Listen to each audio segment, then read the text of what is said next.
Today's episode is brought to you by Stream by AlphaSense, an expert interview transcript library that integrates AI-generated call summaries and NLP search technology so their clients can quickly pinpoint the most critical insights. Start your free trial at www.streamrg.co/PMC. That's STREAMRG.co/PMC.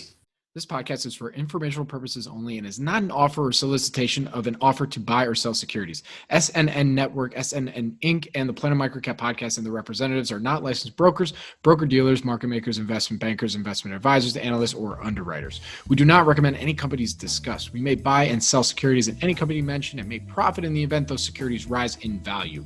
We recommend you consult with a professional investment advisor, broker, or legal counsel before purchasing or selling any securities referenced in this podcast.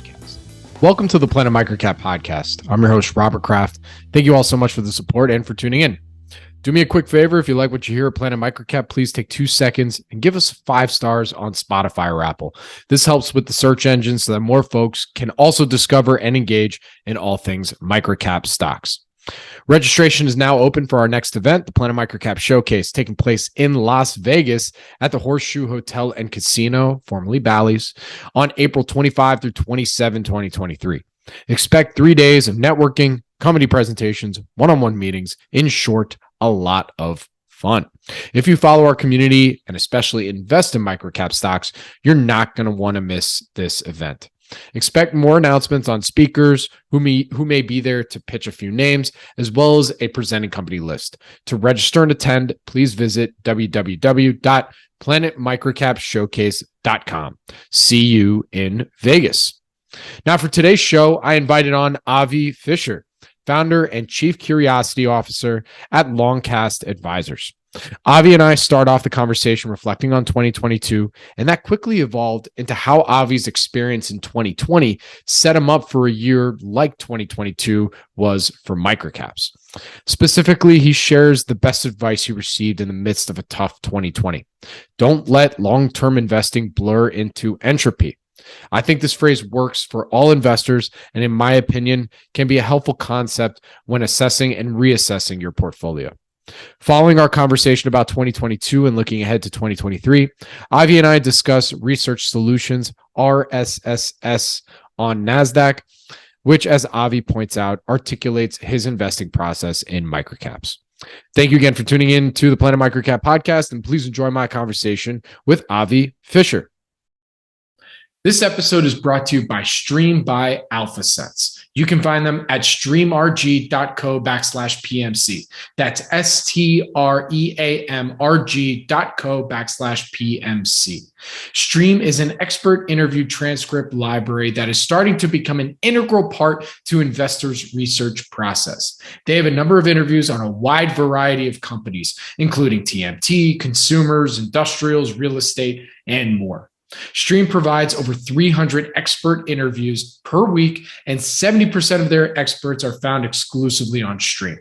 Stream is unlike any other transcript libraries. Stream integrates AI-generated call summaries and NLP search technology so their clients can quickly pinpoint the most critical insights. Stream's community of experts and thought leaders partner with Stream to build their professional brands and expand their industry influence. Right now, there are approximately 8,500 plus call transcripts available. For more information, please visit www.streamrg.co/PMC. That's STREAMRG.co/PMC. Avi, thank you for joining me today. How you doing, man? Great. Thanks for having me on, Bobby. And just appreciate the listeners also. I know there are a lot of podcasts out there, and time and attention are valuable resources. So appreciate taking the time to join with me and you. Absolutely. So, I wanted to dig right in because, we chatted a little bit about you coming on the podcast and some of the things that we're going to talk about. We're recording this on Tuesday, January 10th. So right at the beginning of the 2023, everyone's fresh. Things starting to set their intentions for this year. And, I wanted to first start off with discussing a little overview of your 2022 performance. You haven't put out your Q4 kind of 2022 wrap-up letter yet. Actually, real quick, are you going to use Chat GPT to write it, or is it going to be all natural? No, I've not been using Chat GPT. Okay. But there's a whole conversation to be had around Chat GPT if you're willing to indulge me here. We'll go down that rabbit hole in a minute. So let's wrap about 2022 performance. How was it for you, and why do you think your portfolio performed the way it did? 2022, we were down less than the market. I'm looking at down 12%. So 4Q, we were up 5. Had a good 3Q. I think we were close to even, and then a few of the larger holdings sort of gave up all their gains at the end of the year. But, I don't really tend to own things that are owned by the rest of the market. I don't tend to follow sort of trends. I tell my clients, I obviously can't promise returns that are going to be better than the market, but I'm quite sure they'll be different most of the time. We had, strong outperformance in some stocks, some newer names. Richardson Electronics, which I think you had Ed on not long ago, was a good performer towards the end of the year, or for the back half of the year. That was a new position for us. Yep. Yeah. Nice. I mean, because I had Artem on. He was my first Artem Fokin from Caracan, and we talked a little bit about the difficulties that MicroCaps had in 2022. I mean, for you, did you have that same experience, or were you just kind of nose to the grindstone, like, I know my knitting, let me just find good businesses? I'll tell you, I'm going to answer this way, and I apologize in advance for a bit of this story, but 2020 was a really hard year for me. 2 of my top 3 holdings were down 60%. So like what I think a lot of people experienced this year, where they may have had large positions down 50, 60, 70%, that was my experience in 2020. And it was a real punch in the gut. Took me a long time to really internalize it, understand what was going on, learned a lot about portfolio management, talked to a lot of portfolio managers who I've gotten to know over the years for advice and recommendations and suggestions, pulse check, sanity check. What do you do in situations like this? And, there's a handful of people I've known through my work on the sell side before this, and in this area since I've started my own firm, who are generous and smart and spend a little time and willing to share. I talked, and it really helped me. It took a while. It took from March until August before I could really, that's almost 6 months, I think. I had a client who I was deep in conversations with, and I said to them, I can't do this right now. I pitched them across country when it was trading at 6. It's now like a $30 stock. It was a great idea, but I just was questioning my own sanity. And it was a really important lesson for portfolio management. So while I was down the first half of the year quite substantially, it didn't feel quite the same. I felt more assured of what I owned. And I also had been kicked in the teeth once before. So it didn't feel the same. 2020 really shook me up. But I think I came out of it just, a better, with a knowledge of portfolio management I hadn't had before. Some of the lessons related to microcaps is, I used to own a company called Synergistic, and it was a company that I kind of made a big position in fairly quickly, and then tried to help fix when it became clear that they had some issues. And the lesson there is, with a lot of these smaller companies, it's more important. It sucks to be in a position where you can't sell it, where you own too much and it's down and they're not really acting reasonably, and trying to fix it is just brain damage. That was a big lesson in coming out of 2020, was with these smaller names, better to own smaller positions. And since I'm a very patient investor, see how they evolve over a quarter or 2 quarters a year before you want to sort of grow it larger. What we're going to be talking about later, actually, Research Solutions, because it's such a small company, falls into a similar vein where I've just been slowly accumulating it for the last year and a half. And having watched it evolve for the last year and a half, I've been making it a larger and larger position. Absolutely. Because I'm comfortable with it. It's just there in the course of owning Research Solutions since probably March or 2021 or mid 2021. There have probably been, I'm just, off the top of my head, probably 5 other companies where I made a 1% position and then sold it not long, a quarter, 2 quarters later, because it was just something about the way they communicated, something about the way they talk, something about the financials, something about their strategy, some change that just didn't resonate with me quite the way it does here. So like I said, I warned you it'd be a long answer. But 2020 was my kick in the teeth. No, you gave me a lot. You gave me some good meat here, because I think that there's some really interesting lessons that folks listening in can learn from. I can learn from as well, and I'd say before we go into some of the microcap lessons, because I want to definitely go down that rabbit hole of suggestivism versus activism. I had Kyle Sermonara on last year talking about that. I love that topic. But before that, you mentioned 2020 was your kick in the teeth year, and you mentioned that you crowdsourced some advice and just talking to people on how to handle certain things. What was some of the best advice that you got that maybe some folks could also learn from if they're going through a similar situation? Yeah, there was a fund manager who you've probably had on who had worked. He focuses, not so much anymore, but he predominantly focused on small caps and micro caps. He's on the MicroCap forum, for MicroCap Club forum, but he'd worked substantially on the buy side. He'd worked at a fast money New York City hedge fund that we used to be a client of mine when I was on the sell side, big name, and he said he offered some advice that he learned when he was on, and this traditional buy side shop. And now he's more of a long-term patient value investor, I think. He said, don't let long-term investing blur into entropy, where you just decide not to do anything because you're falling back on long-term and patience when you're really just being lazy or confused or don't know what to do. And I thought that was really an interesting concept. It was a really important, moment of reflection. I talked to, I think since we were just mentioning him, I think I may have traded emails with Tim Erickson because he'd written a letter that I'd read where he talked about owning something when it was cheap and selling it when it was expensive, kind of thing. And I just wanted to talk to him about, versus I ideally like to own a company forever. And we just had a very constructive email exchange. I mean, he's terrific. He's a terrific writer. He's a terrific investor. I couldn't do it, and I couldn't do what he does because he's really activist and really able to dig his teeth into that successfully. But just talked about the different ways of assessing capital allocation.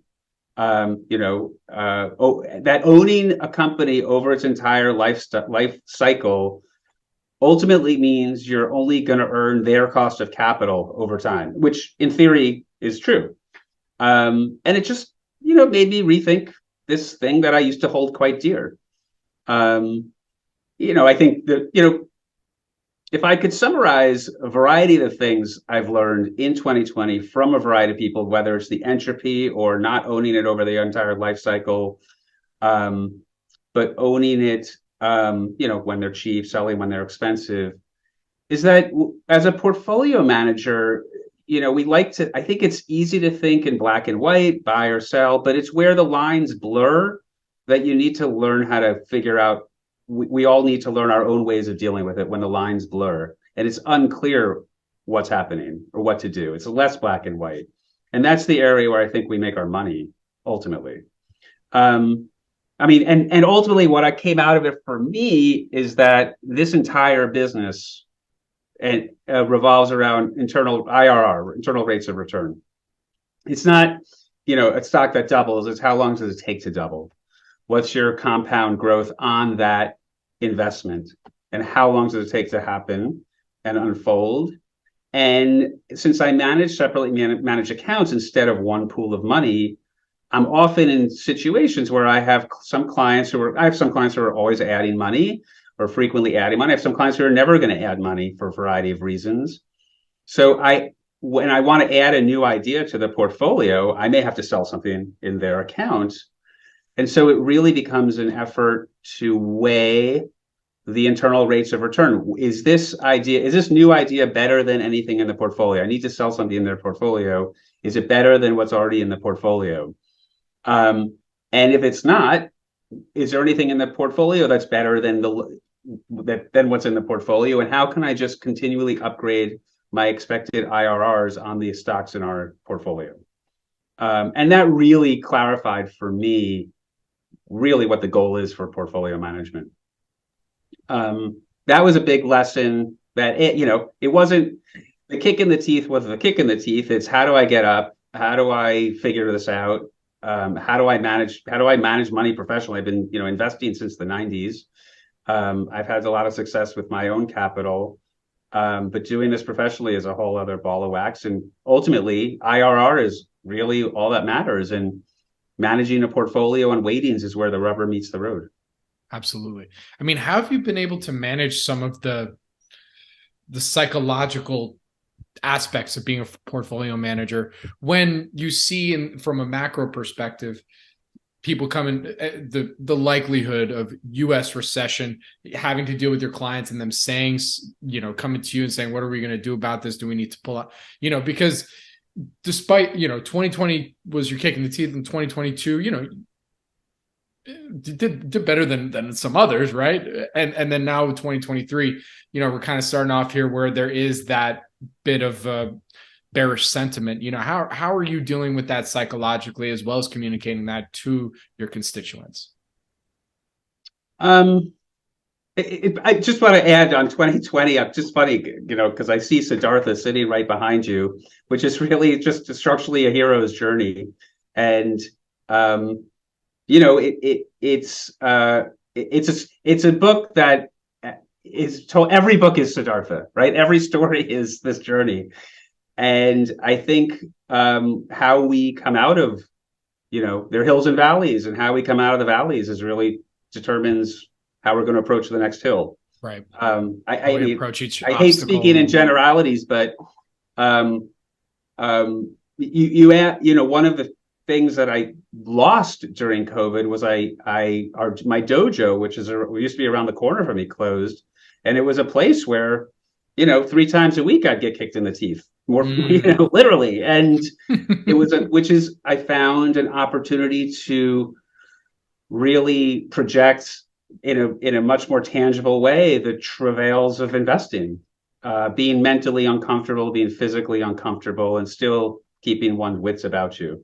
But it closed during COVID, and I think that may have also made 2020 that much more of a kick in the teeth. Right. How I think about 23 and beyond. I mean, I'm an individual stock investor. I try not to think about so much macroeconomics. It's a deep. I have a pithy joke I say a lot. That, to quote Karl Marx, talking about macroeconomics is the opiate of the investment masses. I mean, when I was on the sell side, we'd go to meetings, and you'd go meeting after meeting, 6-8 meetings a day, and you're talking for an hour, 45 minutes. You kind of forget, did I say this to you or someone else? And you leave a meeting where the conversation unfortunately veers towards macroeconomics. And it feels very self-satisfying at the time. And then you walk out and you have no idea what just happened. I guess it's sort of like being at a bar drinking, and you sort of feel like they're your friends. And the next day you're like, what? Who are these people I was talking to last night? We all made great points just now. Like, I feel really good about what I just said. Did it mean anything? I don't know. Yeah, no. And they're all things that, who knows? I mean, nobody knows the future, but most people are barely, myself included, barely aware of the present. It's only skewed by my perspective. So when I think about 23, I'm just focused on the companies I own and looking for, as I say to my clients, if I could find 2 or 3 good ideas a year, I'd be very happy. And that I can own for a long time. I'm very happy. So I want to also take a step back. Just to add, Bobby. Sure, yeah. Because I have a little bit of gray in my beard. Only a little. For those watching on YouTube. Or listening. Sorry. I have a lot of gray in my beard. Let's just be clear, and not a lot of hair on my head. I just shaved, and my growth when it was grown out, like I found a few myself. I don't know. I blame it on my kids. It's their fault. Totally their fault. They keep you young and old at the same time. This is true. We should talk more about that. No, I'm just kidding. Since I have some gray in my beard, I am aware of a world where interest rates are above 4%. I'm aware of a world where people bought homes on mortgages that were 7, 8%, paid 8 to 15% on their student loans. There's an entire generation of people in the investment community who I don't think have ever lived through an interest rate cycle, because I think the Fed has for a long time disintermediated that cycle and gotten in the way of that cycle. So, I remember a meeting with a client at Jennison back in 2010, and we were the client was talking about just the various imbalances in the world at the time. Thinking about, he articulated a viewpoint and perspective that was sort of driven around where are the imbalances and is there a way to make money on it? And I remember him talking about just imbalances in money supply, imbalances in interest rate cycles. And this was actually not a macroeconomic conversation, but just touched on the fact that unrealistically low interest rates is a major imbalance and results in arguably results in Bitcoin, arguably results in people spending hundreds of thousands of dollars on, computer graphics. It skews valuations. It filters through every aspect of price discovery, and higher interest rates helps alleviate that imbalance quite substantially. So I look forward to higher interest rates, or I don't want to have. Hopefully we don't get into the teens, but money without a price is a major imbalance in the global economy. It should have a price. Agreed. And better for it to find the right price than no price. Agreed. So, you mentioned how when you're talking to clients, if you can find 2 to 3 new ideas per year, that's a goal of yours, and each year, the environment is different. You just mentioned, we just talked about a little bit about what this environment kind of looks like, or most likely will continue to look like for 2023. So what's some of your criteria then when you're out there now looking for potentially 2 to 3 new ideas in 2023? Criteria for looking, for ideas for 2023. Some of the criteria I don't think is any different year to year. Particularly with small companies, a good management team, a balance sheet to support whatever vision they have, a good management team that has a history of success, that can articulate a strategy, that can stick to the strategy, adjust as necessary, but it sounds reasonable and they have a method of implementing it. They have the balance sheet to support that strategy, and a valuation that discounts all of that. That doesn't factor in all the opportunities. I don't make an investment expecting to sell it in a quarter or a year. I expect to own these things, like I said earlier. Ideally, I own them forever, but I'm much more willing now than I was before to just look at the IRR. Is this likely to double in the next 5 years? Over the next 5 years. And if so, it fits within my criteria. And if we've reached a valuation where the upside is a little more limited, I take some more money off the table or sell it outright. So the criteria for this year isn't that much different. I would say one of the aspects that I'm digging in a little bit more is the idea that it's not enough to buy what I just articulated: a good company, management team, with a vision, a strategy, history, success, all these things, a balance sheet. You want to buy, these companies have to be in industries that are in favor, or solid industries. It's, the extreme pithy example is you don't want to buy the best, a buggy factory. You don't want to buy the best, a horsewhip company or the best buggy company. It has to be an industry that has a long-term opportunity as well. Right.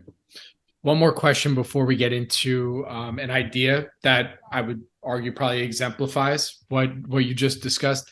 In your Q3 letter for 2022, you have the quote here: art not only offers an opportunity to notice things a little bit differently, a critical aspect of investing is that it adds beauty and meaning to our lives. And you really couldn't say it any better than Leo Leone did in Frederick the Mouse, which is my favorite book to read to my daughter. And so, when we're thinking about that, about art and investing and how investing can add beauty and meaning to our lives for you, what does that mean to you? And how are you trying to, I guess, put that into the universe or put that out there into what you do on a daily basis?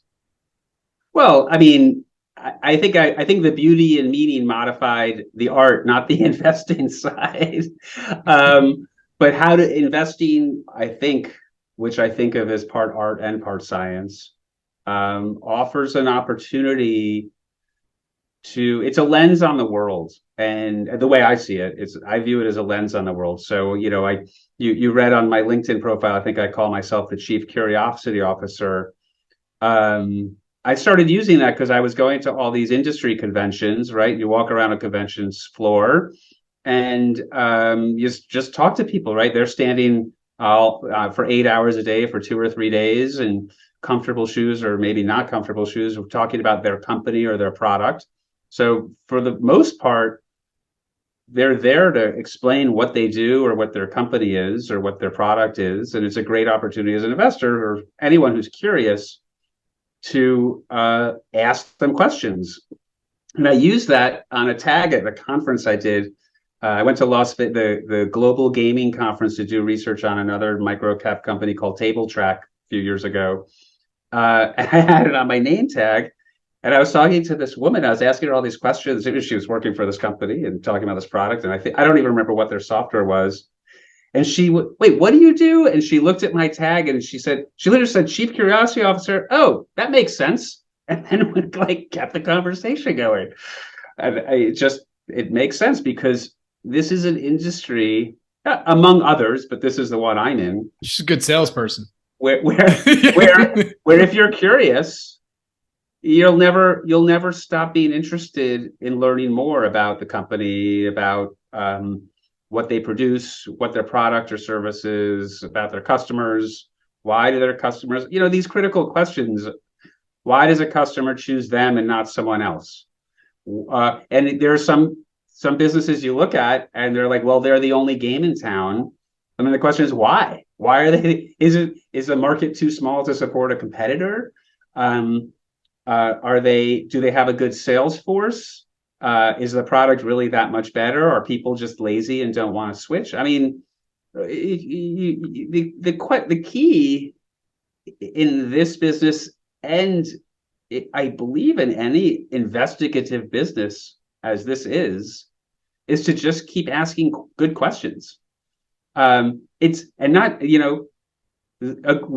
makes a good question, I think everyone has to figure out for themselves. But I assure you, what are your margins going to be next year is not a good question. and getting 10 basis points of margin expansion is really easy to do in Excel and really hard to do sustainably over the long term in a business with many employees. Absolutely. All right. So that actually now I'd like to segue all of this into an idea that you wanted to discuss here today. I believe it's company Research Solutions, right? RSSS on NASDAQ. Full disclosure, I'm not a shareholder. Before we get started, Avi, I'm assuming you're a shareholder? For full disclosure, I am a shareholder. Nice. I got to make t-shirts with that, just saying for full disclosure, you know what I mean? But anyways, with that, that could be misread in some places. So. Yeah, probably. That is very true. So Avi, tell us a little bit about this idea. Why is this something that you wanted to talk about here today, and that exemplifies your investing strategy for previously and now for 2023? Yeah. So Research Solutions came across. I'm going to talk about it, not so much a pitch. You got to buy it. I'm pitching it to you to buy it, but to sort of articulate how it fits into how my process came up with this, how it fits into my process, how I think about it, and therefore give anyone who's listening, and thank you for listening, a little bit of a toehold for them to do their own research and make their own impressions and decide if it's right for them. Perfect. My compliance will love that you just said all that. Anyways, continue. Sorry. So Research Solutions came across my radar a long time ago, several years ago, when I was invested in a company called ARI Network Services. They built websites for power sports dealers, so motorcycles, cars, RV. I mean, then it branched into a lot of other areas. And a board member of ARI, who I had become friendly with, said, "You should meet Peter." I apologize, I don't know how to pronounce his last name properly. Jurczyk, the founder, and I met him. And we had a nice lunch at a place near where I used to work, and seemed interesting. But he seemed to exemplify what you often see in smaller companies, which is not a very tight ship, so to speak. I was not incredibly impressed with what was going on. It seemed like a pretty good business with an opportunity to generate cash, but it just did not seem to stand out for me. And I kind of put it on the back burner.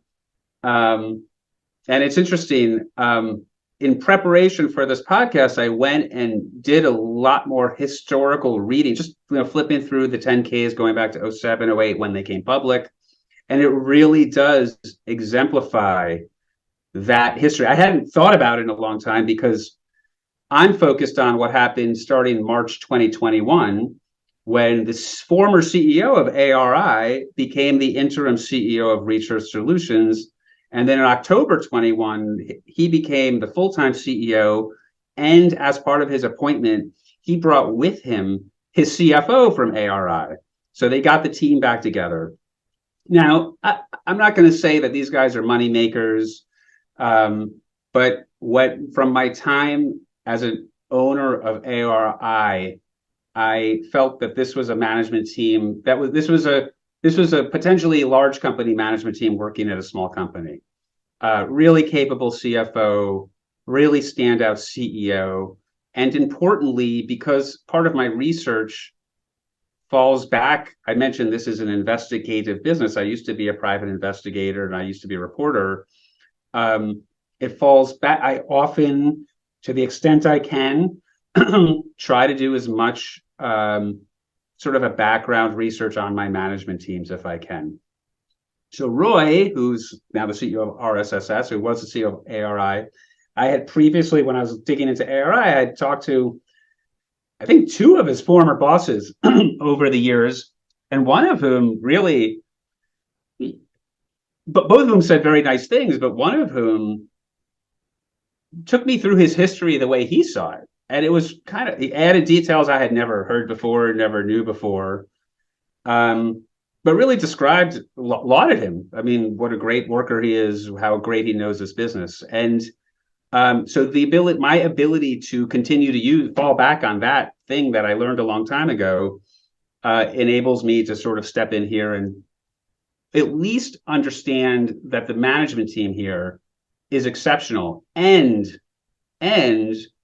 you can look at the stock from when he joined in October 21 to today, and you can look at the results since he joined in October 21 today, and you're like, something has changed at the company and you're not paying for it, right?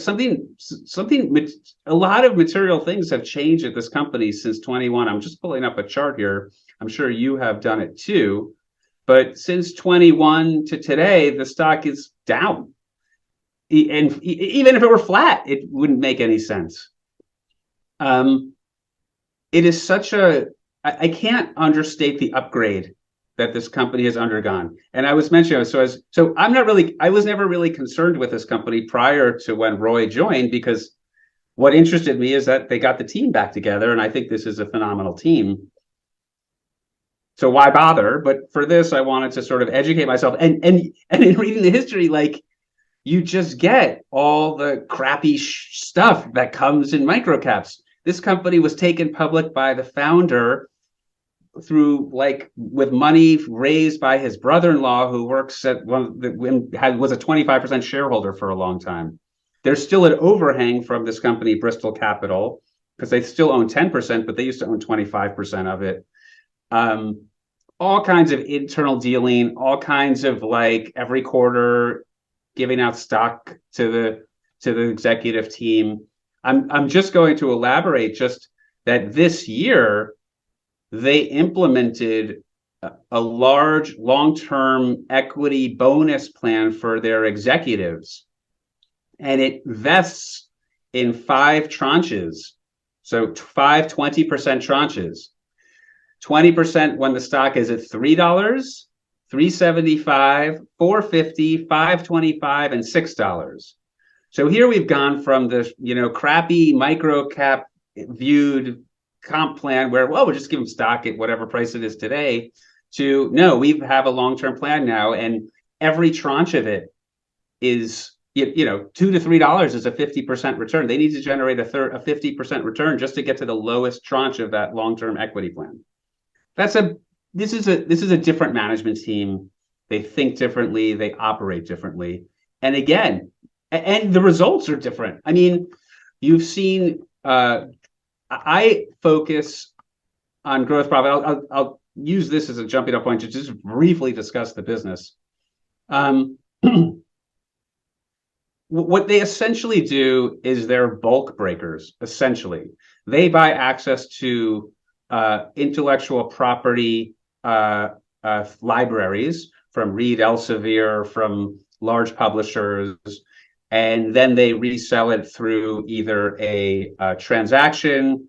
Historically, they would find articles for researchers, R&D researchers, pharmaceutical investigators, academic researchers. If you need an article and you need to cite that article, you need to have access to the article. Lots of people pirate. Piracy is probably the biggest headwind for their business. But for large corporations that want to comply or need to comply or operate under the threat of litigation, it's just cheaper for them to buy an article through them. And the big thing they've been trying to do over the last few years is, instead of selling articles each time you buy it, but have a platform, get a license, you pay $10,000, you're on the platform, and now you have all you can eat article access. That's generally the business in a nutshell. I'm probably leaving out some details. Within that business, there's a bunch of headwinds coming to the business. It's hard to handicap what the impact will be on the business. But to give you a little example of the sort of area where they where they add value to a customer and how it could change in this new world. We have friends. She's a lawyer. She works at a large university in New York City.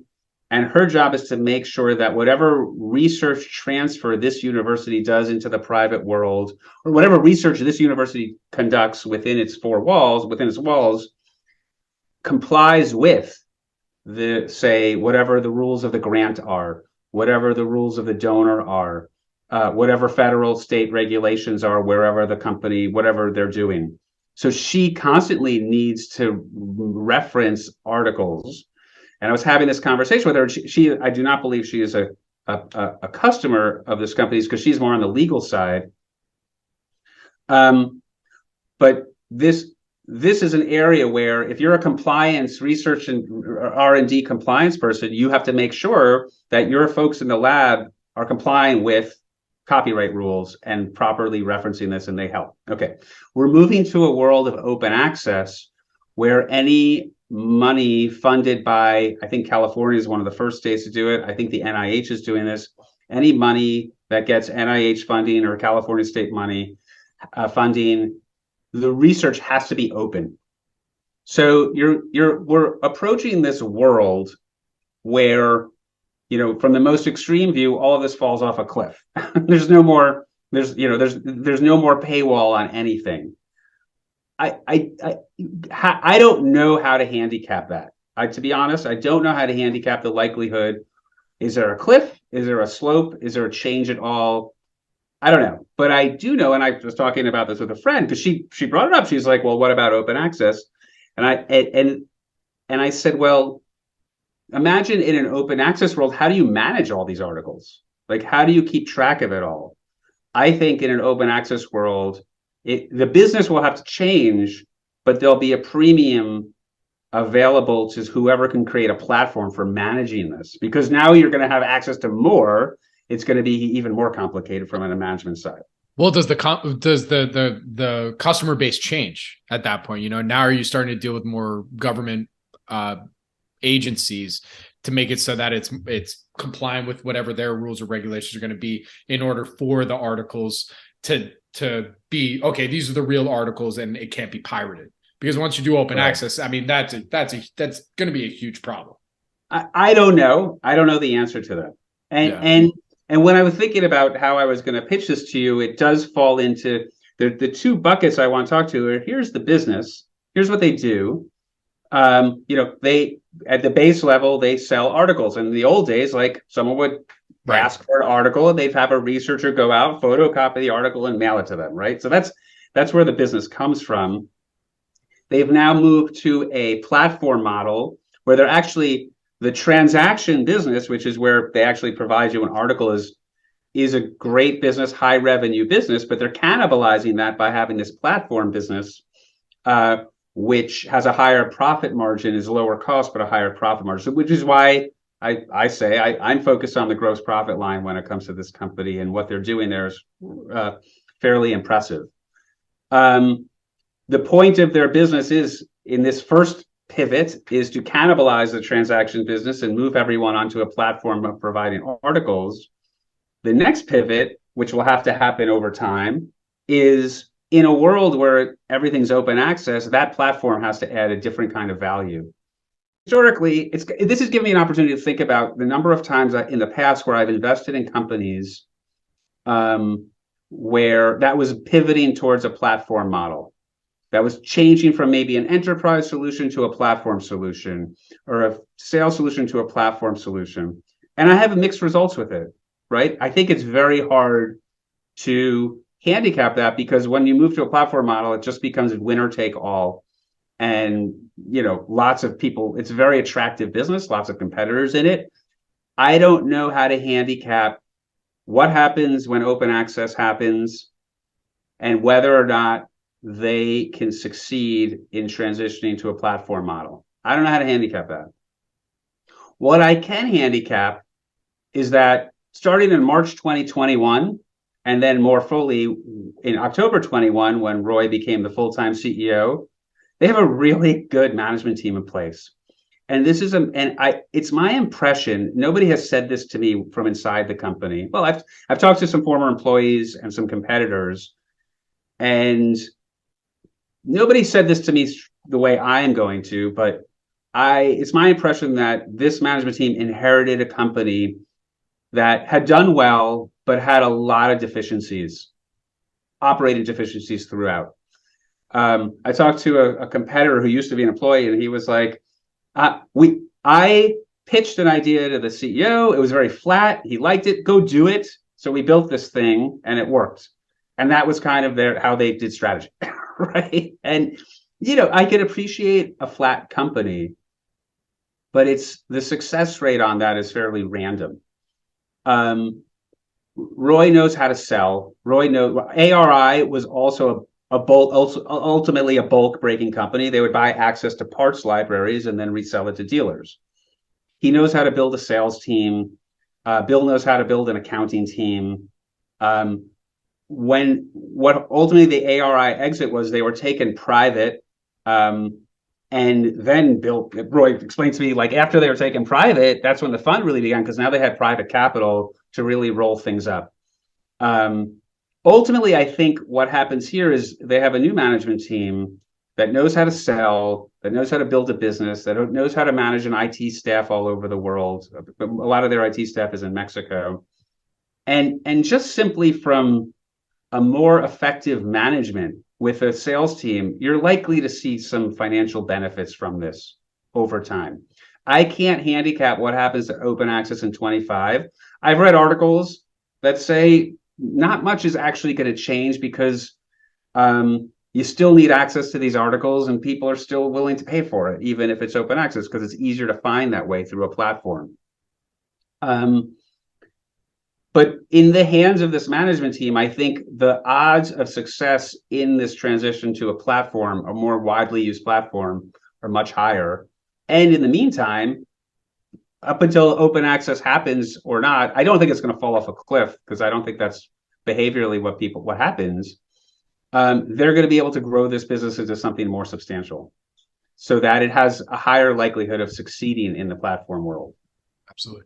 I hope I get Roy on due diligence, because I'd love to ask him about all that the biggest headwind that the company really is facing is this open access, and really what their plan is in order to not only execute the vision that they're talking about with transitioning a platform, but then, looking at that down the road, what some of their ideas are moving forward.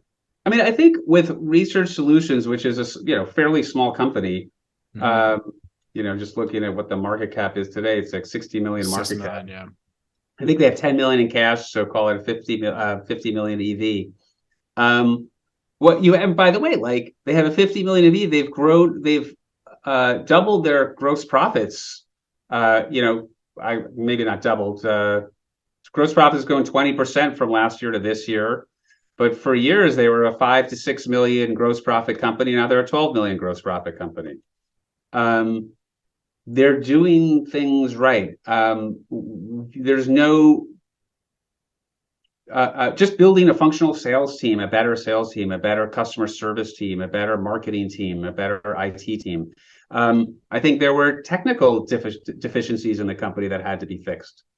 I made a small position just on knowing that Roy and Bill were back. And as I've researched the company and done more work, I've been a lot more comfortable seeing how they're operating and that there's a pathway here, a long opportunity pathway here. I think the vision that they have for this company is reasonable and makes sense. I'm not sure how much of it they can complete as a public company, because the capital markets are not very kind to smaller companies.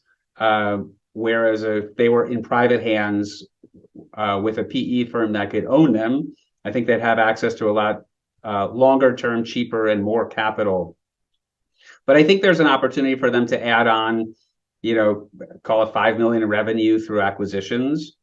There is, I mentioned, I spoke to a competitor of theirs who's also a former employee, and he sort of laid out for me where the deficiencies were in the company, although he didn't call them that. What the issues are in the space and how his company is approaching it. And he was like, he doesn't know these new management teams, but he knew the prior one. He's like, they weren't really good at thinking long term and thinking about this and this. And I would say, well, I've talked to the CEO, so here's what he's saying about this, here's what he's saying about that. And the guy I was talking to was like, that all makes sense. So an area, and I was actually just talking to the CEO recently, the area that I do have a hard time handicapping with him, though, is when he ran ARI, like he's a self-described gearhead, loves power sports, that's his thing. And I said, well, how has it been transitioning to this, patch on the elbow academic library world where they're not gearheads? And he I appreciate his transparency, and also he said it has been hard, and it has been it's a certainly different world. But he also articulated a few people on his team who've been at the company for a long time, who really know that world inside and out, and help him make that transition and help ensure the company maintains its standing in that space throughout. In short, they really get it. Like, I think there's a solvable problem here, and in the hands of a really qualified management team can hit it. I think the company's, like I said, my hurdle rate is basically 15% annual growth that comes out to a 5-year double. I think this easily falls into that world simply on the transition in management. I don't want to guess. I don't know how to handicap. Can they make this transition to a platform? If they do, this could be worth a whole lot more. So, because we're running close to it here. So, I mean, would you say to close up on the on talking about research solutions, I'd say the primary lesson or takeaway that I think you want folks to understand about this idea that you are currently a shareholder of is really competent management. It helps. It helps. I mean, I know it means to sound so simplistic and silly about it, but at the end of the day, it's kind of the truth, right? Well, they're one of the biggest. They're one of the, Bobby. Just something to say, yeah, sure. Under less competent management, they built this company that provides a solution to customers. They're in the largest companies who do that. I think they're in most of the large pharmaceutical companies that need access to something like this to avoid litigation, to make sure that they're checking all their compliance boxes when it comes to copyrights and trademarks. They've built this business that solves a problem for the customers, and it's a fairly sticky business. I think the transition to a platform doesn't change that, in terms of the platform that instead of buying per article, but just paying per seat and having access to it. What they haven't historically done is provide solutions to, they provide a solution to the compliance or research director, but provide a solution maybe to the CFO or someone on the finance team who can, in an open access world, I think this actually becomes more important, because these companies are now building and cataloging more data, more information. Gosh, what am I trying to say? Under less competent management team, they built something that solved a problem for customers. I think under a more competent management team, they can provide more customers that are stickier and possibly wider, and have the capacity to really build out this company in a more substantive way to take a larger share of that customer's wallet. Very good. All right. Well, Avi, we're there. Final thoughts, before I let you go and continue to continue to go and research and find more undiscovered opportunities. What's maybe your final take that you want to leave folks with? Well, first of all, I appreciate, again, there's lots of podcasts out there, lots of letters to read. I appreciate your listeners spending a little time with you and me to learn a little bit. I'm growing my business. It's called Longcast Advisors, separately managed accounts. People often ask me if I have presentations. I'd invite anyone to go to my website, and if they're interested, to reach out to me. I'd love to grow my business. Like I said, I look for 1 to 3 good ideas a year, and if I could bring on 5 good clients a year, I'd be very happy as well. Very good. Well, Avi, where can people? What's the website? Longcastadvisors.com. Very good. Well, Avi, thank you so much for joining me today. I really do appreciate it. Good luck. Stay safe. And I look forward to hopefully seeing you in person soon. Likewise. Thank you, Avi.